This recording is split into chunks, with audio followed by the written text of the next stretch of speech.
Study sign SS YouTube ଚ୍ୟାନେଲ୍ରେ ଆଉ ଏକ ନୂଆ ଭିଡ଼ିଓରେ ମୁଁ ଆପଣମାନଙ୍କୁ ସମସ୍ତଙ୍କୁ ସ୍ୱାଗତ କରୁଛି। ଆମେ ଯେଉଁ ପୂର୍ବ କ୍ଲାସ୍ରେ ପଢ଼ିଥିଲେ ଶବ୍ଦ ଓ ଶବ୍ଦର ବିଭାଗ, ଯାହାକି ଆମର ସରସ୍ୱତ ସାରଣୀ ବହିର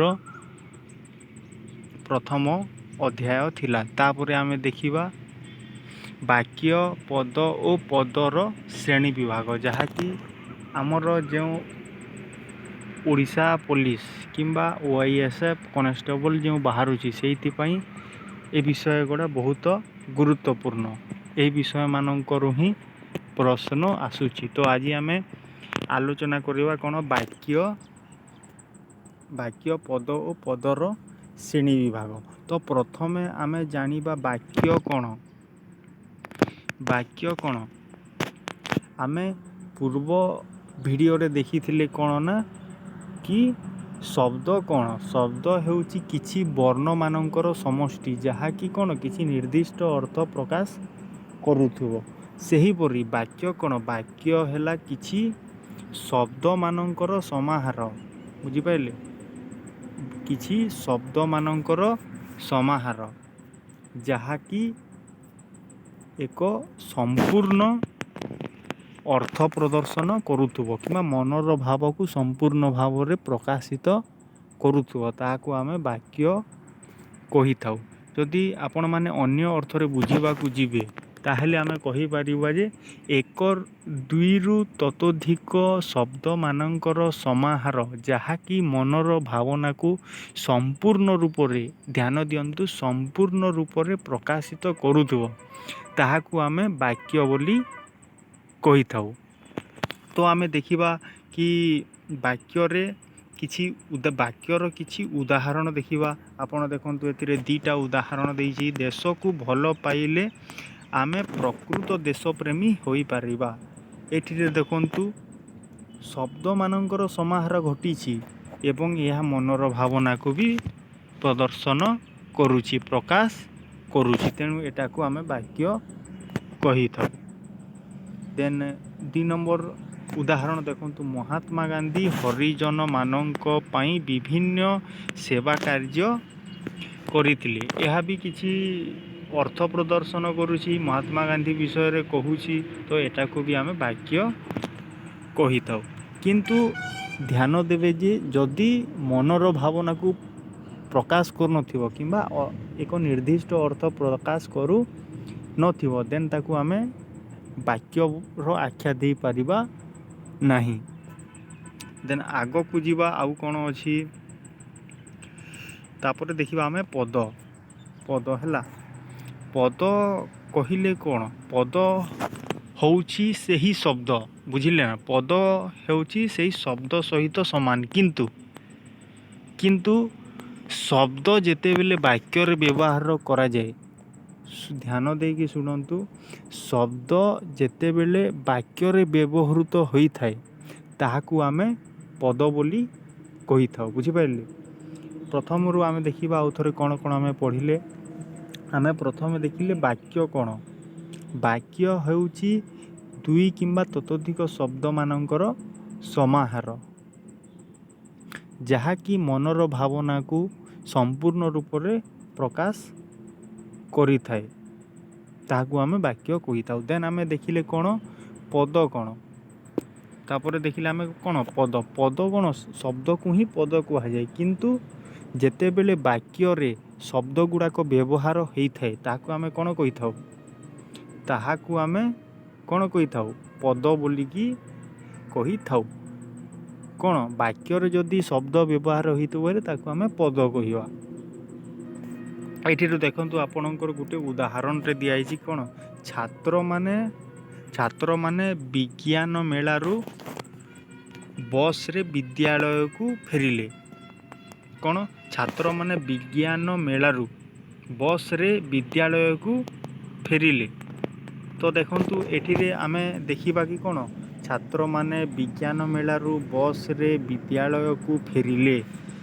ଏ ସବୁଟା ଗୋଟେ ପଦ। ଏଗୁଡ଼ିକ କ'ଣ? ଗୋଟେ ପଦ ହେଲା। ଦେନ୍ ବାକ୍ୟ ପ୍ରତ୍ୟେକ ଅଂଶକୁ ପଦ ବୋଲି କୁହାଯାଏ। ଦେଖିଲେ, କ'ଣ ଏଥିରେ କ'ଣ କହିଲା ବାକ୍ୟର ପ୍ରତ୍ୟେକ ଅଂଶକୁ ପଦ କୁହାଯାଏ। କ'ଣ କୁହାଯାଏ? ବାକ୍ୟର ପ୍ରତ୍ୟେକ ଅଂଶକୁ ପଦ କୁହାଯାଏ। ବାକ୍ୟର ପ୍ରତ୍ୟେକ ଅଂଶକୁ ପଦ କୁହାଯାଏ।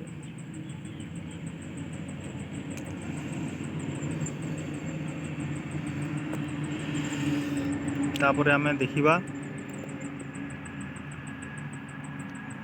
ସେଇ ପଦ ଗୁଡ଼ାକର ଶ୍ରେଣୀ ବିଭାଗ ହୋଇକି ରହିଛି। ବୁଝିଲେ, ସେଇ ପଦ ଗୁଡ଼ାକର କ'ଣ ହେଇଛି? ଶ୍ରେଣୀ ବିଭାଗ କରାହୋଇକି ରଖାଯାଇଛି। କ'ଣ ସେଇ ପଦର ଶ୍ରେଣୀ ବିଭାଗ ଆମେ ଏବେ ଦେଖିବା। ସେ ଶ୍ରେଣୀ ବିଭାଗ ଗୁଡ଼ିକ କ'ଣ କ'ଣ? ବିଶେଷ୍ୟ, ସର୍ବନାମ, ବିଶେଷଣ, କ୍ରିୟା ଏବଂ ଅବ୍ୟୟ। ଆମେ ଆଜି ପଢ଼ିବା ସେଇ ବିଶେଷ୍ୟକୁ ଆଜି ଆମେ ଟିକେ ଆଲୋଚନା କରିବା।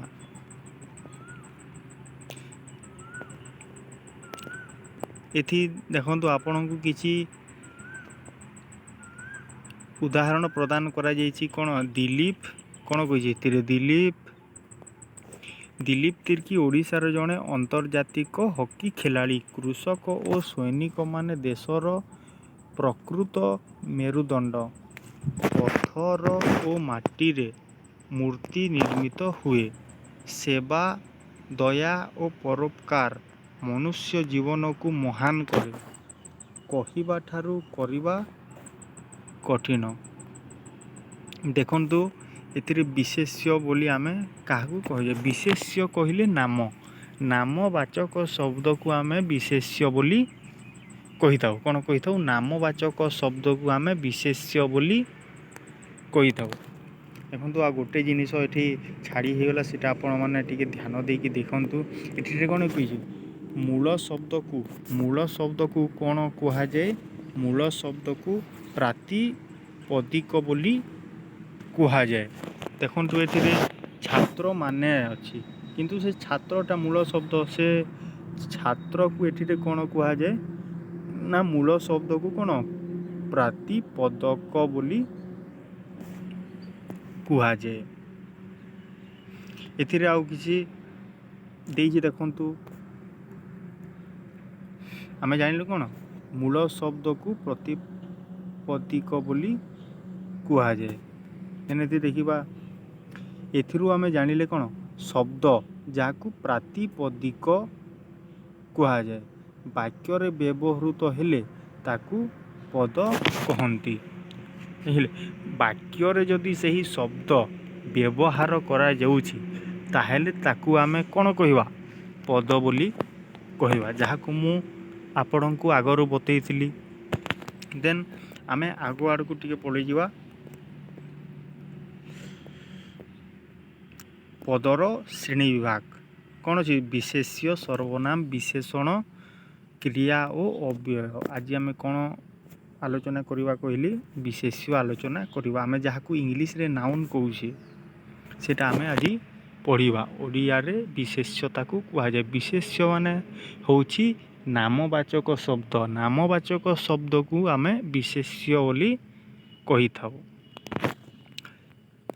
ବହୁତ ଇଜି ଅଛି, ଆପଣମାନେ ଖାଲି ଟିକେ ଶୁଣି ଦେଇକି ଆଗକୁ ବଢ଼ନ୍ତୁ। ଯଦି କାହା ପାଖରେ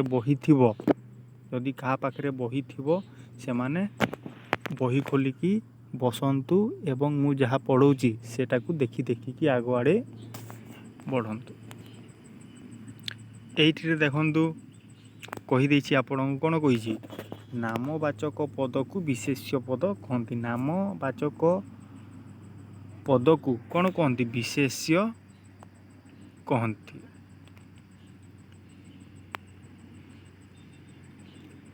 ବିଶେଷ୍ୟର ପ୍ରକାର। ଦେନ୍ ଆମେ ଆଗକୁ ଯିବା। ବିଶେଷ୍ୟର ପ୍ରକାର। ବିଶେଷ୍ୟକୁ 5 ଭାଗରେ ବିଭକ୍ତ କରାଯାଇଛି। କ'ଣ? ବିଶେଷ୍ୟକୁ 5 ଭାଗରେ ବିଭକ୍ତ କରାଯାଇଛି। ତା ଆଗରୁ ଆମେ ବିଶେଷ୍ୟର କିଛି ଉଦାହରଣ ଦେଖିଦେବା, ଯାହା ମୁଁ ପଢ଼ିକି ଶୁଣେଇଲି ଆପଣମାନଙ୍କୁ। କି ଦେଖନ୍ତୁ ଏଠିରେ ବିଶେଷ୍ୟ ପଦ କ'ଣ? ବିଶେଷ୍ୟ ପଦ କ'ଣ? ଦିଲ୍ଲୀପ। ସେମିତି ଆଉ ଏଠି ବିଶେଷ୍ୟ ପଦ ଆଉ ଅଛି। ଦିଲ୍ଲୀପ ତିର୍କୀ ହେଲା ଓଡ଼ିଶା ଗୋଟେ ବିଶେଷ୍ୟ ପଦ। ଆନ୍ତର୍ଜାତିକ ହକି ଖେଳାଳି। ଏଠି ବହୁତ ବିଶେଷ୍ୟ ପଦ ଆପଣ ପାଇପାରିବେ। ସେବା, ଦୟା, ପରୋପକାର, ମନୁଷ୍ୟ ଏଗୁଡ଼ା ସବୁ କ'ଣ ବିଶେଷ୍ୟ ବୋଲି ଆମେ କହିପାରିବା। ଏଇଠି ଦେଖନ୍ତୁ ଆପଣଙ୍କୁ ଡିଟେଲ୍ସ କ'ଣ କରାଯାଇଛି, ଏକ୍ସପ୍ଲେନ୍ କରାଯାଇଛି କ'ଣ ଦିଲ୍ଲୀପ ତିର୍କି ଜଣେ ହକି ଖେଳାଳି। ଏଇଟା କ'ଣ ନାମ ଓଡ଼ିଶା ଭାରତ ଏକ ରାଜ୍ୟର ନାମ। କୃଷକ କୃଷି କରୁଥିବା ଲୋକଙ୍କର ସାଧାରଣ ନାମ। ତାପରେ ସୈନିକ ଯୁଦ୍ଧ କରୁଥିବା ଲୋକଙ୍କର ସାଧାରଣ ନାମ। ସେମିତି ଏଗୁଡ଼ା ସବୁ ନାମ ଗୁଡ଼ାକର ଉଦାହରଣ ଦେଇଛି ଯେଉଁ ଆମେ ଦେଖିଲେ ଯେଉଁ ବାକ୍ୟ ଗୁଡ଼ାକର। ଦେନ୍ ଆମେ ଆଗୁଆଡ଼େ ଆଉ କ'ଣ ଦେଖିଲେ କି କ'ଣ ନାମବାଚକ ପଦକୁ ବିଶେଷ୍ୟ ପଦ କହନ୍ତି। କ'ଣ ନାମବାଚକ ପଦକୁ ବିଶେଷ୍ୟ ପଦ କହନ୍ତି। ଆଉ କ'ଣ ଦେଖିଲେ ବିଶେଷ୍ୟର ପ୍ରକାର ଭେଦ କେତେ, ବିଶେଷ୍ୟ କେତେ ପ୍ରକାରର, 5 ପ୍ରକାରର ଅଛି। କ'ଣ କ'ଣ ଅଛି ଏଥିରେ ଦେଖିବା। ବ୍ୟକ୍ତିବାଚକ ବା ସଂଜ୍ଞାବାଚକ ବିଶେଷ୍ୟ, ଯେଉଁ ଆମେ ନାମ ଦେଖୁଛୁ ଯାହାର ଦେବାଶିଷ, କପିଳାସ, କଟକ ଏଗୁଡ଼ା ସବୁ ଆମର କ'ଣ ବ୍ୟକ୍ତିବାଚକ ବା ସଂଜ୍ଞାବାଚକ ବିଶେଷ୍ୟ। ଦେନ୍ ଆମେ ଦେଖିବା ଜାତିବାଚକ ବିଶେଷ୍ୟ। ଜାତିବାଚକ ଛାତ୍ର, ପର୍ବତ, ସହର, ନଦୀ, ଗ୍ରନ୍ଥ।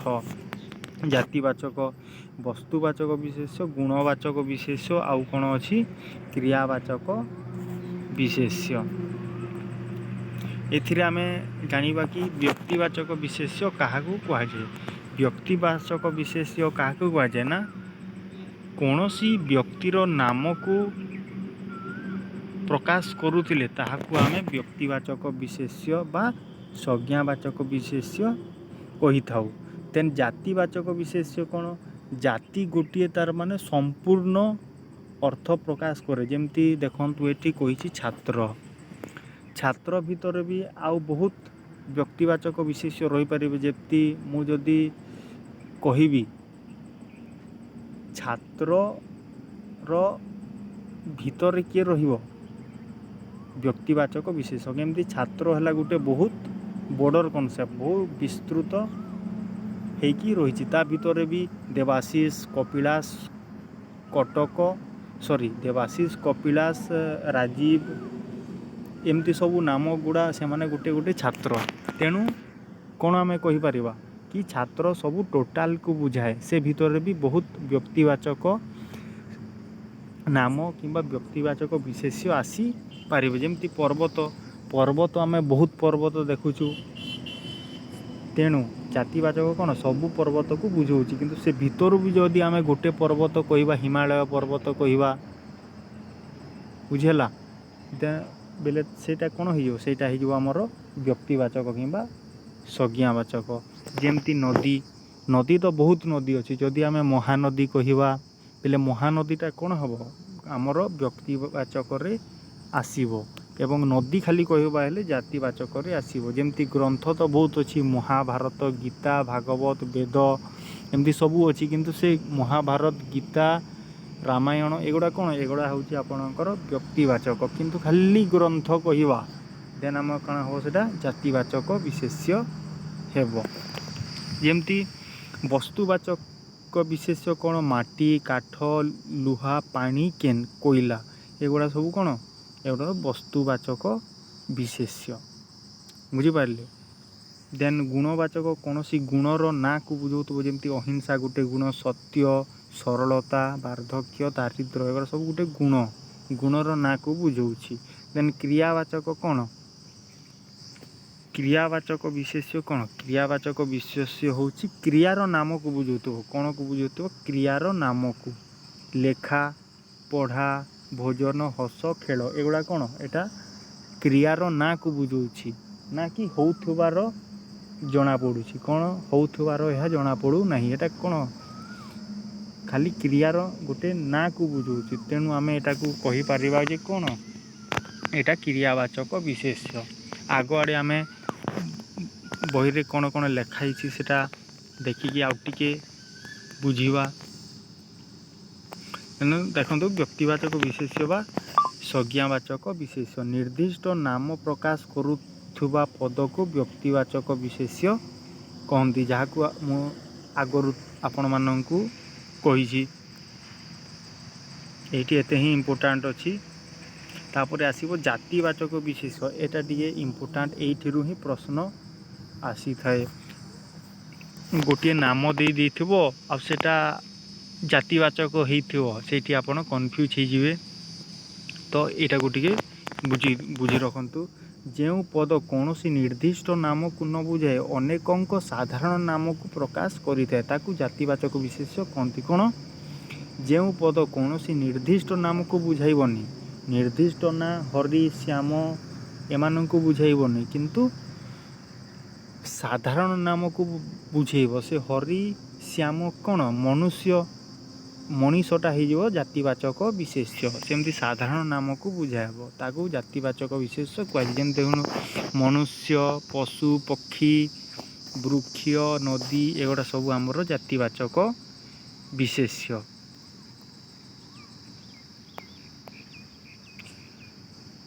ଦେଖନ୍ତୁ ଏଥିରେ ମୁଁ ଯାହା ଆପଣଙ୍କୁ ବୁଝେଇଥିଲି ଏଠିରେ ଆପଣଙ୍କୁ ଉଦାହରଣ ମାଧ୍ୟମରେ ଦେଇଛି। ଗୋଟିଏ ଆଡ଼େ ଲେଖିଛି ଆପଣଙ୍କର ଜାତିବାଚକ ଏବଂ ଆଉ ଗୋଟିଏ ଆଡ଼େ ଲେଖିଛି ବ୍ୟକ୍ତିବାଚକ ଏବଂ ଇଆଡ଼େ ମଧ୍ୟ ସେମିତି ଜାତିବାଚକ ଆଉ ଇଆଡ଼େ ବ୍ୟକ୍ତିବାଚକ ଲେଖା ହେଇଛି। ଏଠି କ'ଣ ଅଛି ମନୁଷ୍ୟ, ଦେଖନ୍ତୁ ମନୁଷ୍ୟ ଗୋଟେ ସାଧାରଣ ଗୋଷ୍ଠୀକୁ ବୁଝାଉଛି କିନ୍ତୁ ସେ ଭିତରେ ବ୍ୟକ୍ତିବାଚକ କିଏ?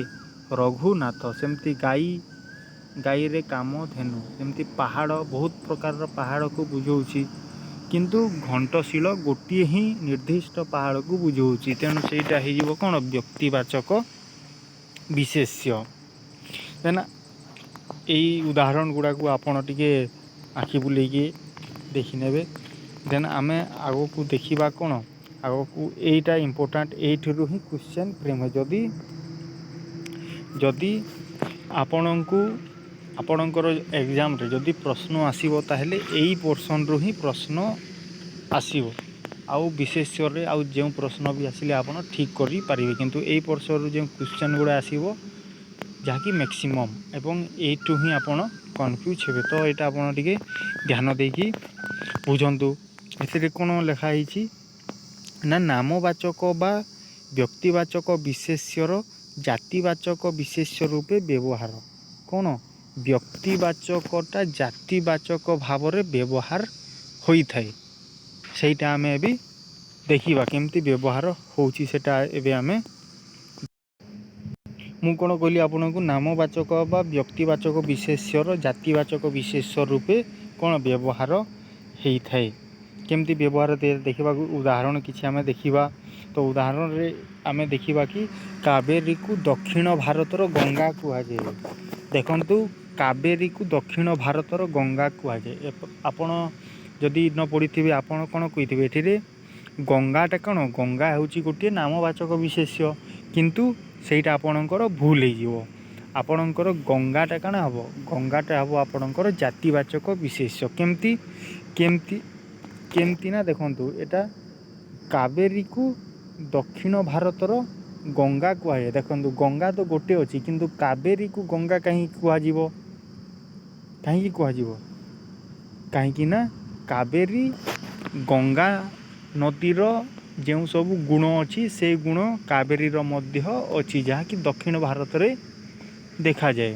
ତେଣୁ ସମାନତା ରହିଥିବାରୁ ଆମେ କ'ଣ କହିବା? କାବେରୀକୁ ଦକ୍ଷିଣ ଭାରତର ଗଙ୍ଗା କହିବା।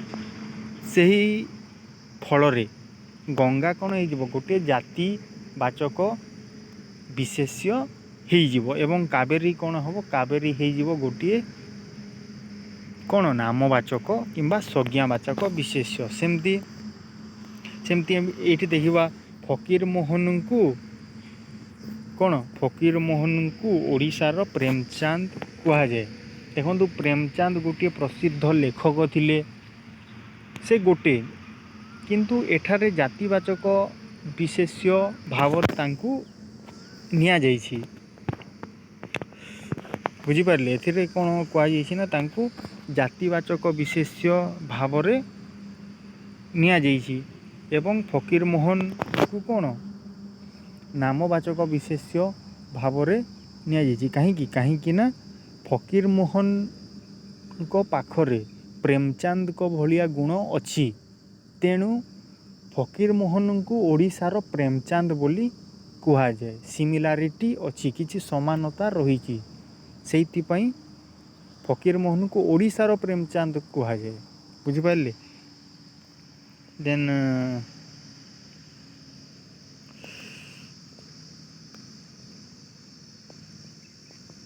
এইটা ହେଲା ଆପଣଙ୍କର ଇମ୍ପୋର୍ଟାଣ୍ଟ। ଆଉ ଗୋଟେ ଯଦି ଆମେ କିଛି ଉଦାହରଣ ଜାଣିଦେବା, ଆଶା କରୁଛି ଆପଣଙ୍କର ଯେଉଁ କିଛି ଡାଉଟ୍ ଆସୁଥିବ ସେଇଟା କ୍ଲିଅର୍ ହେଇଯିବ। ଦେଖନ୍ତୁ, କଟକକୁ ଓଡ଼ିଶାର କଲିକତା କୁହାଯାଏ। ଏଠାରେ ଦେଖନ୍ତୁ, କଟକକୁ ଓଡ଼ିଶାର କଲିକତା କୁହାଯାଏ। କଲିକତା ଗୋଟିଏ ବଡ଼ ସହର, ସେହିଭଳି କଟକ ମଧ୍ୟ ଏକ ବଡ଼ ସହର।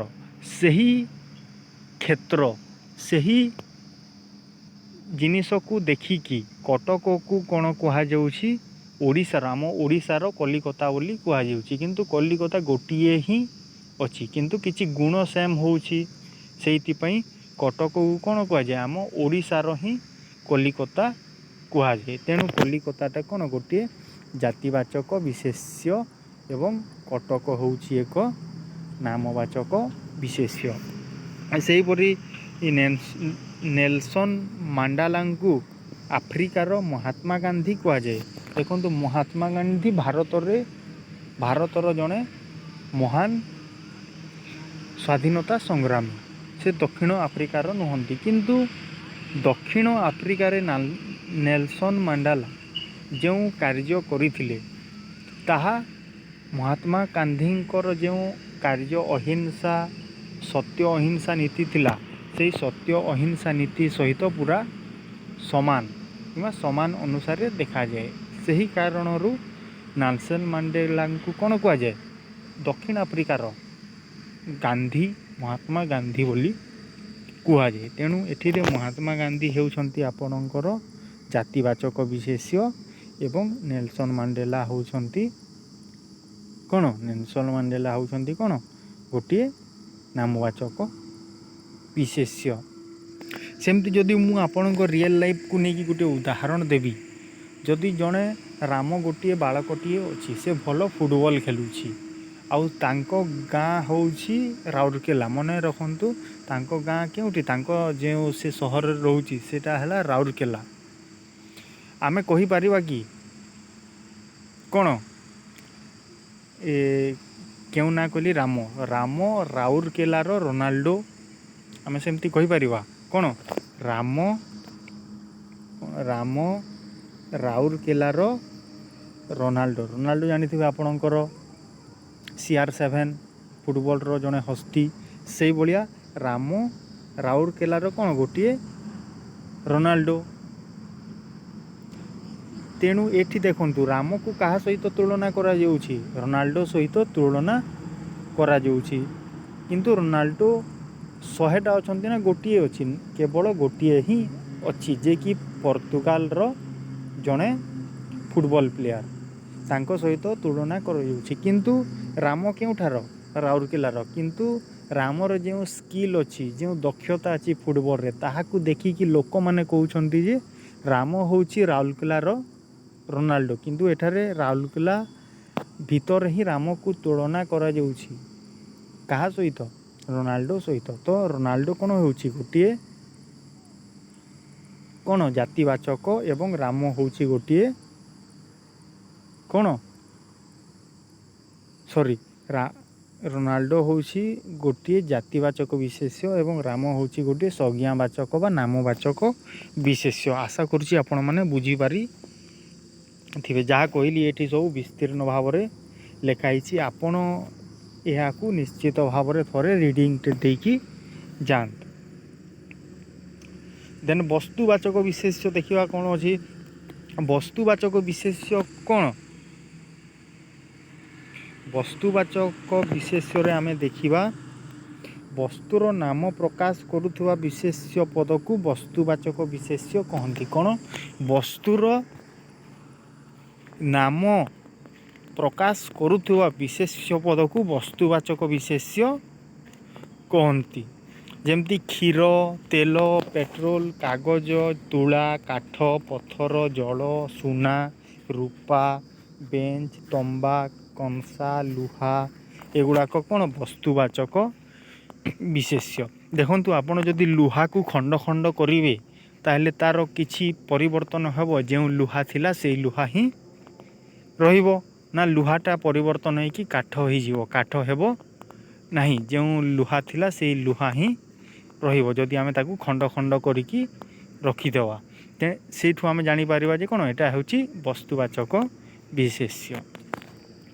ନା ଆଗକୁ ଯିବା। ଏଠିରେ ଦେଖନ୍ତୁ ଆପଣ ଏଠିରେ ବି ଟିକେ କନଫ୍ୟୁଜ୍ ହେଇପାରନ୍ତି କ'ଣ ବସ୍ତୁବାଚକ ଓ ଜାତିବାଚକ ବିଶେଷ୍ୟ ମଧ୍ୟରେ ପାର୍ଥକ୍ୟ। ଆମେ ଦେଖିବା ବସ୍ତୁବାଚକ ଓ ଜାତିବାଚକ ବିଶେଷ୍ୟ ମଧ୍ୟରେ କ'ଣ କ'ଣ ପାର୍ଥକ୍ୟ ରହିଛି। ଦେଖନ୍ତୁ ବେଳେବେଳେ ବସ୍ତୁବାଚକ ବିଶେଷ୍ୟ ଓ ଜାତିବାଚକ ବିଶେଷ୍ୟ ଜାଣିବାରେ ସନ୍ଦେହ ସୃଷ୍ଟି ହୋଇଥାଏ। ମାତ୍ର ବସ୍ତୁଟିକୁ ଖଣ୍ଡ ଖଣ୍ଡ କଲେ ମଧ୍ୟ ଯଦି ନାମରେ କୌଣସି ପରିବର୍ତ୍ତନ ହୁଏ ନାହିଁ ତାହାକୁ କ'ଣ କୁହାଯାଏ? ବସ୍ତୁବାଚକ ବିଶେଷ୍ୟ ବୋଲି ଆମେ କହିଥାଉ। ମୁଁ ଆପଣଙ୍କୁ ବସ୍ତୁବାଚକ ବିଶେଷ୍ୟ ପଢ଼ିବା ସମୟରେ କହିଛି କ'ଣ କହିଛି ନା ଯଦି ଆମେ ଲୁହାକୁ ଖଣ୍ଡ ଖଣ୍ଡ କଲେ ବି ସେଇଟା କାଠ ହେଇଯିବ ନାହିଁ। ସେଇ ଲୁହାଟା କ'ଣ ରହିବ? ଲୁହା ହିଁ ରହିବ। ଗୋଟିଏ ବଡ଼ ଖଣ୍ଡ ଥିବ ତାକୁ ଦୁଇ ଖଣ୍ଡ କରିଦେଲେ କ'ଣ ହେଇଯିବ? ଦୁଇ ଖଣ୍ଡ ଲୁହା ହେଇଯିବ। ସେଇ ପ୍ରକାର ଯଦି ଆମେ ତାକୁ ଖଣ୍ଡ ଖଣ୍ଡ କଲେ ବି ତା'ର ନାମରେ କିଛି ପରିବର୍ତ୍ତନ ହେବ ନାହିଁ ତାହାକୁ ଆମେ ବସ୍ତୁବାଚକ ବିଶେଷ୍ୟ ବୋଲି କହିଥାଉ। କିନ୍ତୁ ଯଦି ନାମରେ ପରିବର୍ତ୍ତନ ହେଇଗଲା ତାହାକୁ କ'ଣ କହିବା? ଯଦି ନାମରେ ପରିବର୍ତ୍ତନ ହେଇଗଲା, ଯଦି ନାମରେ ପରିବର୍ତ୍ତନ ହେଇଗଲା, ବୁଝିପାରିଲେ? ଯଦି ନାମରେ ଦେଖନ୍ତୁ ଏଠି କ'ଣ ଲେଖେ? ଯଦି ସେଇ ନାମରେ ପରିଚିତ ନ ହୁଏ ତାହା ଜାତିବାଚକ ବିଶେଷ୍ୟ। ମନେ ରଖନ୍ତୁ ସେ ନାମରେ ପରିବର୍ତ୍ତନ ହେଇଗଲା ତାହେଲେ ଆମେ ତାକୁ କ'ଣ କହିବା? ଜାତିବାଚକ ବିଶେଷ୍ୟ ବୋଲି କହିବା। ଆଗକୁ ଦେଖିବା ଆମେ କ'ଣ କ'ଣ ଉଦାହରଣ ଗୁଡ଼ା ଅଛି। ତ ଦେଖନ୍ତୁ ବସ୍ତୁବାଚକ ବିଶେଷ୍ୟ ଏବଂ ଗୋଟିଏ ଆଡ଼େ ଅଛି ଜାତିବାଚକ ବିଶେଷ୍ୟ। ଦେଖନ୍ତୁ ବସ୍ତୁବାଚକ ବିଶେଷ୍ୟରେ ମାଟି ଅଛି, ମାଟିରୁ ମୂର୍ତ୍ତି, ସେମିତି କାଠରୁ ଖଟ, କାଗଜରୁ ବହି। ତ ଆମେ ଦେଖିବା ମାଟିକୁ କାହିଁକି ବସ୍ତୁବାଚକ ବିଶେଷ୍ୟ କୁହାଗଲା ଏବଂ ମୂର୍ତ୍ତିକୁ କାହିଁକି ଜାତିବାଚକ ବିଶେଷ୍ୟ ବୋଲି କୁହାଗଲା। ଦେଖନ୍ତୁ ମାଟି ଯାହା ଅଛି, ମାଟିକୁ ଯଦି ଆମେ ଏଣେ ତେଣେ ପକାଇଦେବା ତା'ର ନାଁ ପରିବର୍ତ୍ତନ ହେଇଯିବ? ହେବନି। ତେଣୁ ମାଟି ହେଉଛି କ'ଣ? ବସ୍ତୁବାଚକ ବିଶେଷ୍ୟ। କିନ୍ତୁ ଦେଖନ୍ତୁ ମୂର୍ତ୍ତି ବି ସେଇ ମାଟିରୁ ତିଆରି କରାହେଇଛି। କିନ୍ତୁ ମୂର୍ତ୍ତି ଭିତରେ ବି ବହୁତ ପ୍ରକାରର ମୂର୍ତ୍ତି ଅଛି। ଯେମିତି ମା କାଳୀଙ୍କ ମୂର୍ତ୍ତି, ମା ଦୁର୍ଗାଙ୍କ ମୂର୍ତ୍ତି, ଗଣେଶଙ୍କ ମୂର୍ତ୍ତି, ବୁଝିପାରିଲେ? ସେମିତି ବହୁତ ପ୍ରକାରର ମୂର୍ତ୍ତି ଅଛି। ତ ମୂର୍ତ୍ତିକୁ ଆମେ କ'ଣ କହିବା? ଜାତିବାଚକ ବିଶେଷ୍ୟ କହିବ। ଦେଖନ୍ତୁ କାଠକୁ ଆମେ ଖଣ୍ଡ ଖଣ୍ଡ କଲେ ତା ନାଁରେ ପରିବର୍ତ୍ତନ ହେଇଯିବ? ହେବନି। କିନ୍ତୁ ଯଦି ଆମେ ଖଟ ବନେଇଦେବା, କାଠକୁ ତାମାନେ କିଛି ପ୍ରକ୍ରିୟା କରେଇକି କାଠ ବନେଇଦେବା, ଖଟ ବନେଇ ଦେବା, ତାହେଲେ ଖଟର ବି ବିଭିନ୍ନ ପ୍ରକାର ଖଟ ରହିଛି, ଅନେକ ପ୍ରକାର ଖଟ ରହିଛି। ସେଇଭଳି ଖଟ ହେଉଛି ଜାତିବାଚକ ବିଶେଷ୍ୟ। ଯେମିତି କାଗଜରୁ ବହି। ଯେମିତି ଦେଖିବା ଏବେ ଆଗକୁ ଗୁଣବାଚକ ବିଶେଷ୍ୟ। ଗୁଣବାଚକ ବିଶେଷ୍ୟ କୌଣସି ନିର୍ଦ୍ଦିଷ୍ଟ ଗୁଣର ନାମକୁ ବୁଝାଉଥିବ ହେଲେ ଆମେ ତାକୁ କ'ଣ କହିବା? ଗୁଣବାଚକ ବିଶେଷ୍ୟ ବୋଲି କହିବା। ଯେମିତି ନା ଦୟା, କ୍ଷମା, ଅହିଂସା, ସତ୍ୟ ହେଲା, ଏସବୁ ଗୁଡ଼ା ଆମେ କ'ଣ ଗୁଣବାଚକ ବିଶେଷ୍ୟ ବୋଲି କହିବା। କୌଣସି ଗୁଣର ନାମକୁ ହିଁ ବୁଝାଉଥିବ। ଆପଣମାନଙ୍କୁ ଏତେ ହିଁ ଚିହ୍ନିବାର ଅଛି। ଦେନ୍ କ୍ରିୟାବାଚକ ବିଶେଷ୍ୟ। ଆପଣ ତ କହିବେ କ୍ରିୟା ତ କୌଣସି କାମ ହେଉଥିବାର ନାମକୁ, ତାମାନେ କାମକୁ ହିଁ ବୁଝାଏ। ଭାର୍ବ ଯାହା ଆମେ ଡୁଇଂ ୱାର୍ଡ଼ ବୋଲି କହୁ, ସେଇଟା। କ୍ରିୟା ତ କୌଣସି କାର୍ଯ୍ୟ ହେଉଥିବାର ଶବ୍ଦକୁ ବୁଝାଏ। କିନ୍ତୁ ଏଠିରେ କେମିତି କ୍ରିୟାବାଚକ ବିଶେଷ୍ୟ ହେଇଗଲା?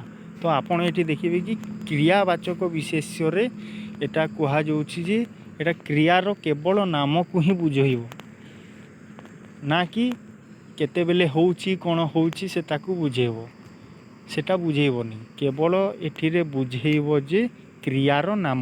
ଏଠି ଆପଣଙ୍କର ଦେଖନ୍ତୁ କ୍ଲିଅରଲି ଲେଖା ହେଇଛି ଯେଉଁ ପଦ କୌଣସି କ୍ରିୟାର ନାମକୁ ବୁଝେଇବ ତାହାକୁ କ୍ରିୟାବାଚକ ବିଶେଷ୍ୟ କହନ୍ତି। ଯେମିତି ଆପଣଙ୍କର ଏଇଠିରେ ଉଦାହରଣ ରହିଛି ଆସିବା, ପଢ଼ିବା, ଲେଖିବା, ହସିବା। ହସିବାରେ ଆପଣ ଜାଣିପାରୁଛନ୍ତି କି କାମଟା କେତେବେଳେ ହେଉଛି କି କେତେବେଳେ ହେବ କିଛି ଜଣାପଡ଼ୁନି, କେବଳ ଏହା କାମର ନାମକୁ ବୁଝଉଛି। ତେଣୁ ଆପଣ ଏହା ଧ୍ୟାନ ଦେବେ ଯେ କ୍ରିୟାବାଚକ ବିଶେଷ୍ୟ ମାନେ କ୍ରିୟାର କେବଳ ନାମକୁ ହିଁ ବୁଝଉଥିବ। ଏଇଠିରେ ମୁଁ ଯାହା ଆପଣଙ୍କୁ ଏବେ ବୁଝେଇଲି କ୍ରିୟା ଓ କ୍ରିୟାବାଚକ ବିଶେଷ୍ୟ ତା'ର କିଛି ଏବେ ପାର୍ଥକ୍ୟ ଦେଇଛି। ଦେଖନ୍ତୁ କ'ଣ, ଶିକ୍ଷକ ଚୌକିରେ ବସିଛନ୍ତି। ଶିକ୍ଷକ ଚୌକିରେ ବସିଛନ୍ତି ଏଠିରେ ଦେଇଛି। ପ୍ରଥମ ଉଦାହରଣଟା ଦେଖନ୍ତୁ, ଶିକ୍ଷକ ଚୌକିରେ ବସିଛନ୍ତି। ତ ଏଠିରେ ଆମେ ଦେଖିପାରିବା ଯେ ଶିକ୍ଷକଟା ଗୋଟେ ଶିକ୍ଷକଟା ଗୋଟିଏ ଜାତିବାଚକ ବିଶେଷ୍ୟ। ସେହିଭଳି ଆମେ କ'ଣ ପଢ଼ୁଥିଲେ, ଆମେ ପଢ଼ୁଥିଲେ କ୍ରିୟାବାଚକ ବିଶେଷ୍ୟ। ଏଥିରେ ଦେଖନ୍ତୁ ବସିଛନ୍ତି।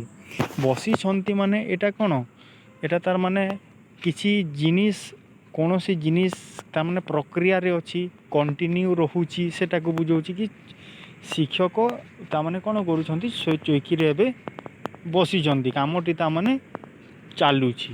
କିନ୍ତୁ ଏଠିରେ ଆମେ ଏଟାକୁ କ୍ରିୟା କହିବା। କାହିଁକି ନା ଏଠିରେ କ'ଣ ଆମେ ଜାଣିପାରୁଛୁ ନା କ୍ରିୟା କାର୍ଯ୍ୟ ହେବାର ପରିସ୍ଥିତି, କାର୍ଯ୍ୟ ହେବାର ସମୟ ଆମେ ଜାଣୁଛୁ। ତେଣୁ ଏଠିରେ ବସିଛନ୍ତିକୁ ଆମେ କ'ଣ କ୍ରିୟା ବୋଲି କହିବା। କିନ୍ତୁ ଏଠିରେ ଆମେ ଯଦି କହିବା ଖାଲି ବସିବାରେ ଆପଣ ଜାଣିପାରୁଛନ୍ତି କି କାମଟା କେତେବେଳେ ହେଉଛି, ଜାଣିପାରୁନାହାନ୍ତି, ଖାଲି ଗୋଟେ କ୍ରିୟାର ନାଁକୁ ହିଁ ଜାଣୁଛନ୍ତି। ତ ଏହାକୁ ଆମେ କ'ଣ କହିବା, ଏହାକୁ ଆମେ କହିବା କ୍ରିୟାବାଚକ ବିଶେଷ୍ୟ। ଦେଖନ୍ତୁ ଏଠିରେ ଉଦାହରଣ ଦେଇଛି କ'ଣ, ବସିଛନ୍ତି, କାଶୁଛି, ଦେଖିଛି। କ୍ରିୟାପଦ ହୋଇଥିବା ବେଳେ ବସିବା, କାଶିବା, ଦର୍ଶନ କ୍ରିୟାବାଚକ ବିଶେଷ୍ୟ। ଏଟା ଆପଣ ଧ୍ୟାନ ଦେବେ। ଦେନ୍ ଆମେ ଆଗଟେ ଦେଖିବା ଅନୁଶୀଳନୀ ଦେଇଛି। ଏଇଟା ଥିଲା ଆମର କ'ଣ ବିଶେଷ୍ୟ, ଯାହାକି ପଦ, ବିଶେଷ୍ୟ ପଦ। ଆପଣ ଏଟାକୁ ଟିକେ ଯଦି ଯେ ବୁଝିପାରି ନାହାନ୍ତି, ଥରେ ଏ ବହିକୁ ରିଡ଼ିଂ କରିବେ, ପଢ଼ିବେ, ଦେନ୍ ଆଉ ଥରେ ଭିଡ଼ିଓକୁ ଦେଖିଦେବେ, ହେଲେ ନିଶ୍ଚିତ ଭାବରେ ବୁଝିପାରିବେ। ଧନ୍ୟବାଦ।